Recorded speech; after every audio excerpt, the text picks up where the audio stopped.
안녕하십니까. 6월 17일 화요일 말씀 묵상 함께 시작하겠습니다.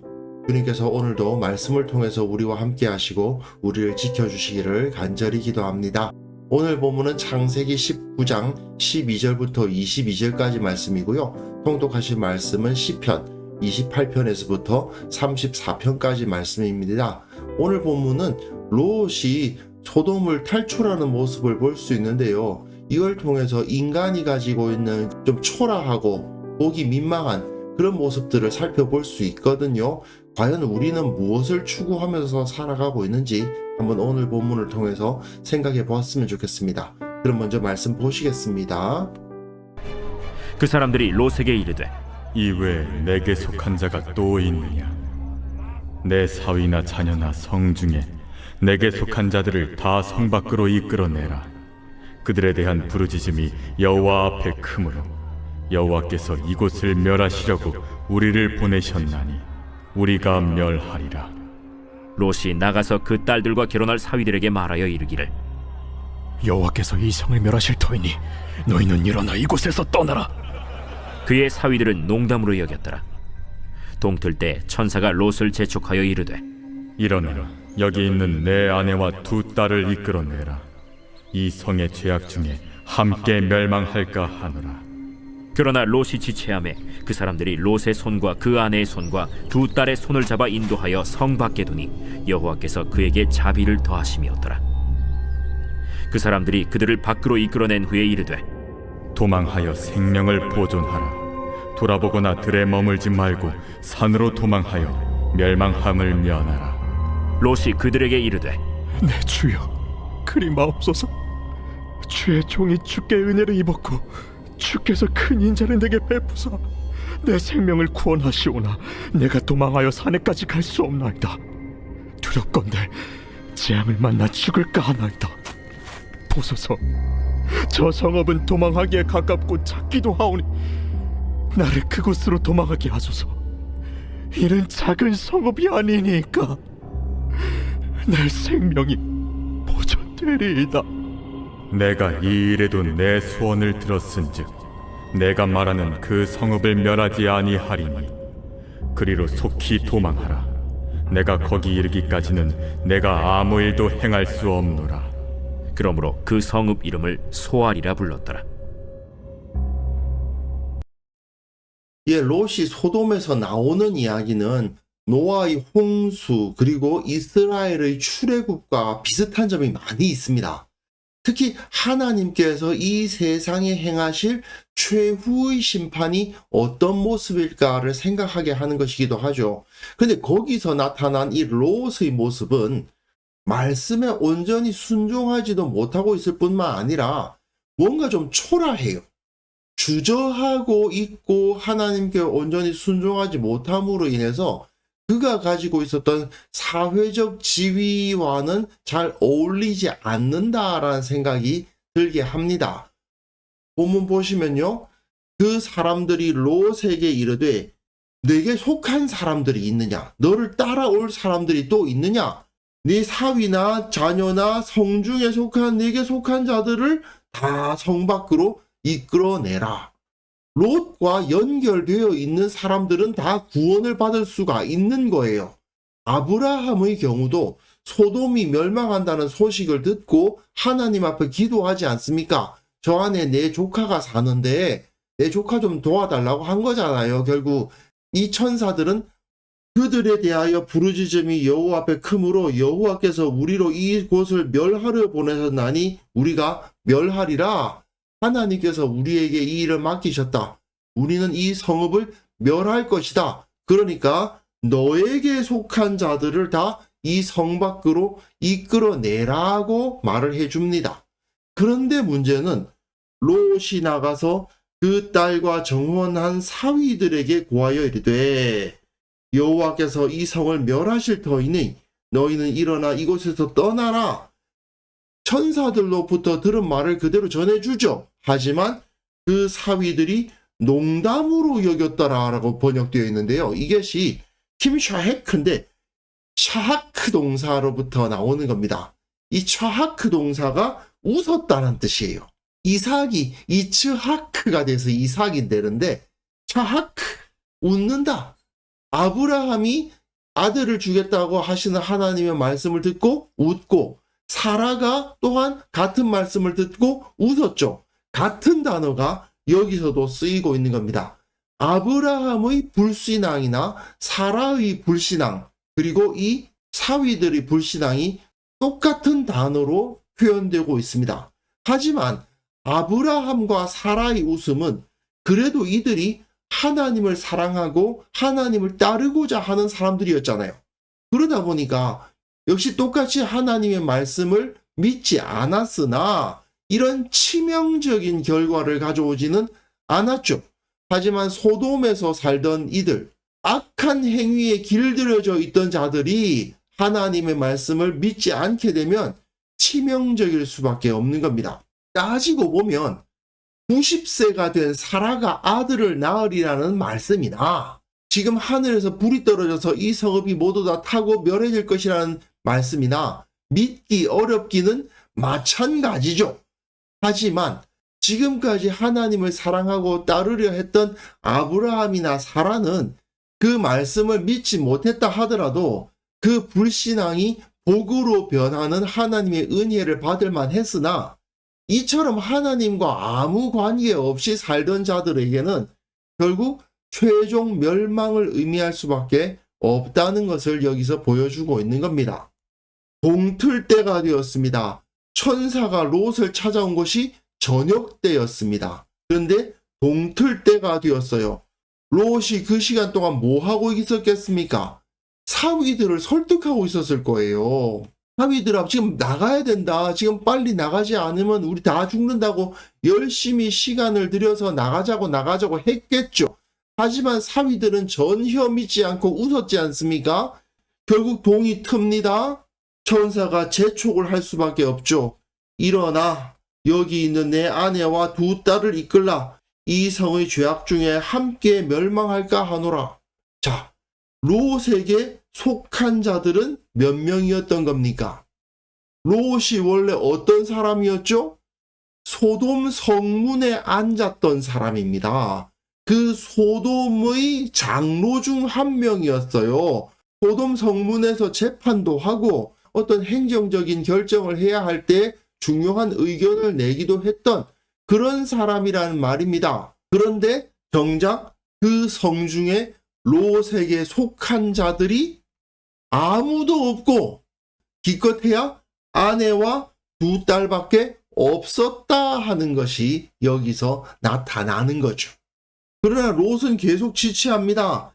사위들을 어떻게든 구하려고 했던 모양이기도 하고 그리고 지금까지 자기가 살아오던 그 집이 있지 않습니까? 그것을 쉽게 떠나지를 못하는 겁니다. 그러니까 그 사람들이 천사들이 롯의 손과 그 아내의 손과 두 딸의 손을 잡아 인도하여 성 밖에 두니 강제로 끌어냈다는 이야기죠. 결국 롯에게 속한 사람은 아내와 두 딸밖에 없었다고 하지만 이 아내와 두 딸 역시 롯에게 진정으로 속한 자였는가에 대해서는 의문이 들 수밖에 없는 겁니다. 그래도 적어도 그 집 안에서 같이 살던 가족들까지는 은혜를 받은 거예요. 그래서 이들을 성 밖에 두니 여호와께서 그에게 인자를 더하심이었더라. 하나님께서 이 자들을 불쌍히 여기셨기 때문에 자비를 베풀어 주셨기 때문에 구원을 받은 거지 안 그랬더라면 다 같이 죽을 뻔했다 그 말이죠. 그 사람들이 그들을 밖으로 이끌어낸 후에 이르되 도망하여 생명을 보존하라. 돌아보거나 들에 머무르거나 하지 말고 산으로 도망하여 멸망함을 면하라고 이야기를 합니다. 산으로 도망하라는 것은 그 평지에 있었던 여러 성읍들을 한꺼번에 다 멸해버리시는 하나님의 섭리를 보여줍니다. 소돔뿐만 아니라 가까이 있었던 고모라와 그 주변에 있었던 모든 성읍들이 함께 다 멸망해 버릴 거예요. 그런데 롯이 그들에게 이르되 내 주여 그리 마옵소서. 종이 주께 은혜를 얻었고 주께서 큰 인자를 내게 베푸사 내 생명을 구원하시오나 내가 도망하여 산까지 갈 수 없나이다. 두렵건대 재앙을 만나 죽을까 하나이다. 자기는 산까지 갈 수가 없다면서 재앙을 만나서 죽을까봐 두렵다고 이야기를 하고 있습니다. 지금 롯이 천사에게 하는 말은 하나님의 섭리를 막는 역할을 하고 있죠. 그거는 아브라함이 하나님께 한 기도와 어느 정도 비슷한 건 틀림없습니다. 아브라함은 하나님께서 소돔과 고모라를 멸하시겠다고 하셨을 때 그 앞에 서서 저들 가운데 의인이 10명이 있다면 이렇게 해서 막아서잖아요. 어떻게 보면 롯도 마찬가지로 하나님의 뜻을 막아서고 있다는 점에서는 비슷합니다. 하지만 뭔가 좀 그 수준이 다르죠. 롯은 지금 자기 생명 구하겠다고 이렇게 하고 있는 거잖아요. 아브라함의 경우는 사실상 자기가 별로 좋아하지 않던 소돔이 멸망한다는 소식 앞에서 그래도 그 가운데 내 조카가 사는데, 그래도 그 가운데 의인 10명이 있다면 이러면서 중보를 했지만 롯은 지금 자기 생명 살려달라고 하는 거잖아요. 게다가 두려워하고 있습니다. 그리고는 산까지는 못 간다고 그러면서 보소서 저 성은 도망하기 가깝고 작기도 하오니 나로 그곳에 도망하게 하소서 이는 작은 성이 아니니까 내 생명이 보존되리이다 되어 있는데 산이라는 곳은 문명이 없는 곳이죠. 사람들이 안 사는 곳 아닙니까? 이스라엘 백성들의 입장에서는 광야와도 같은 것입니다. 아무도 살지 않는 곳, 그곳으로 나가라고 하나님께서 말씀하시는 건데 지금 롯은 문명화되지 않은 곳, 사람들이 살지 않는 곳으로는 못 가겠다는 거잖아요. 가까운 성, 조그만 성으로, 작은 성으로 자기를 인도해 달라고 이야기를 하고 있습니다. 하나님의 공급하심을 온전히 믿지 못하고 두려워하면서 사람들이 사는 곳으로 좀 인도해 달라는 거 아닙니까? 광야로는 못 나가겠다는 거잖아요. 하나님의 공급하심만을 의지하면서 살 수는 없다는 거잖아요. 사실 생각해보면 롯은 아브라함과 같이 살 때까지만 해도 장막 생활을 했던 사람입니다. 그러므로 산으로 도망했다 하더라도 나름 그곳에서 생활할 수 있는 방법을 알고 있었을 거예요. 물론 상당히 시간이 지나서 옛날 이야기가 되어버렸을 수는 있지만 전혀 모르는 상태는 아니었을 겁니다. 하지만 그는 이미 소돔에서 도시 생활에 젖어버렸고 도시를 떠날 수 없었고 사람들 사이에 사는 삶에서 떠날 수가 없었던 겁니다. 그래서 이렇게 하나님의 심판을 피할 수 있는 작은 성읍을 택하여 그곳으로 피할 수 있도록 요청을 하는 거죠. 그런데 롯의 이 요청에 의해서 그가 그에게 이르되 내가 이 일에도 내 소원을 들었은즉 너희 말하는 성을 멸하지 아니하리니 그리로 속히 도망하라. 내가 거기 이르기까지는 내가 아무 일도 행할 수 없노라 하였더라. 그러므로 그 성 이름을 소알이라 불렀더라 되어 있는데 결국 롯 덕분에 소알성은 구원을 받은 셈이에요. 아브라함 덕분에 롯이 구원을 받은 것이라고 할 수 있고 롯도 어떻게 보면 아브라함처럼 롯 덕분에 소알성 사람들은 죽지 않고 살 수 있었어요. 그런 면에서는 아브라함과 롯이 비슷한 역할을 한 것이라고 할 수 있습니다. 하지만 아브라함과 같이 하나님과 마치 협상하듯이 소돔성에 살던 사람들을 위해서 기도한 것이 아니고 자기 좀 살려달라고 지금껏 내가 도시 생활을 해서 산으로는 못 간다고 그러니까 작은 성읍으로나마 보내달라고 하는 이런 롯의 모습을 보면 참 부끄럽죠. 초라하지 않습니까?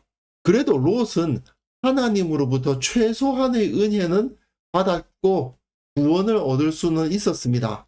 하지만 그가 원래 소돔성의 성문에 앉았던 자였다는 사실을 우리는 잊어서는 안 됩니다. 그 소돔성 안에 자기에게 속한 사람, 자기를 통해서 하나님을 알고 구원을 얻을 수 있었던 사람은 결국 아무도 없었고 기껏해야 자기 아내와 2딸밖에 구원할 수 없었다라는 것.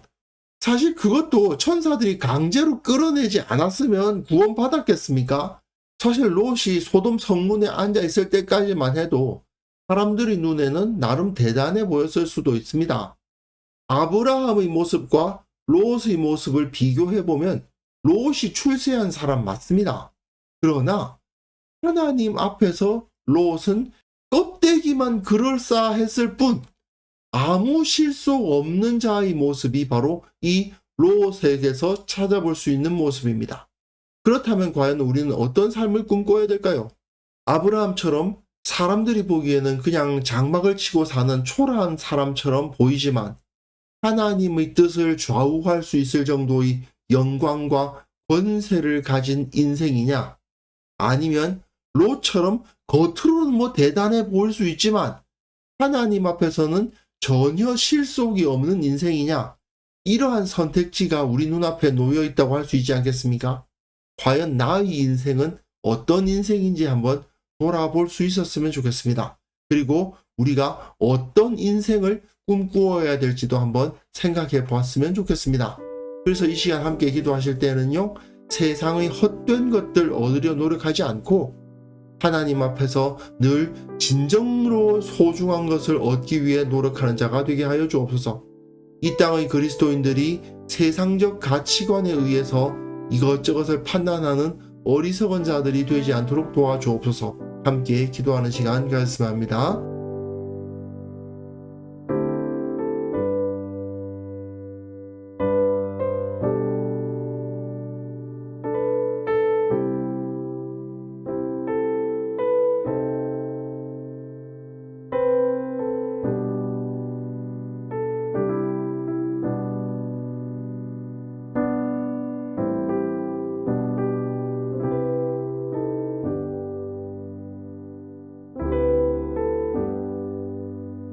하나님 아버지, 우리가 이 세상의 헛된 것들, 헛된 지위를 얻으려고 노력하는 자가 되지 않도록 도와주시고 하나님 앞에서 가장 소중한 것이 무엇인지에 늘 주목하게 하여 주옵소서. 진정으로 살아있는 것, 진정으로 소중한 것을 꿈꾸며 내가 그런 존재가 될 수 있도록 최선을 다하며 살아가는 자가 되게 하여 주시고, 또한 모든 그리스도인들이 세상적 가치관에 의해서 사람들을 판단하는 것이 아니라 내 인생을 세상적 가치관에 맞추려고 하지 않고 진정으로 하나님의 가치, 진정 하나님께서 원하시는 삶을 살아갈 수 있도록 주께서 은혜를 베풀어 주옵소서. 아버지 하나님, 롯처럼 겉으로 보기에는 대단해 보였을 수 있으나 실제로는 아무런 영향력도 끼치지 못했던 그런 인생을 우리가 살지 않도록 주께서 은혜를 베풀어 주시기를 원하옵고 바랍니다. 비록 겉으로 볼 때에는 아무것도 아닌 것처럼 보일 수 있지만 나를 통해서 많은 사람들이 구원을 얻고 나를 통해서 많은 이들이 복을 얻는 그러한 인생을 살아가게 하옵소서. 주님, 특별히 기도하옵기는 전쟁의 소식들, 소요의 소식들이 계속해서 들려오고 있습니다. 주님께서 불쌍히 여겨 주옵소서. 주님께서 저들 가운데 평화를 주옵소서. 모든 문제가 잘 해결될 수 있도록 도와주시고 그들 가운데 생명이 위험한 자들이 없도록 도와주시고 질서가 무너지지 않도록 도와주시고 참으로 이 땅 가운데 억울하게 눈물 흘리며 고통당하는 자들 없도록 주께서 지켜주시고 보호하여 주옵소서.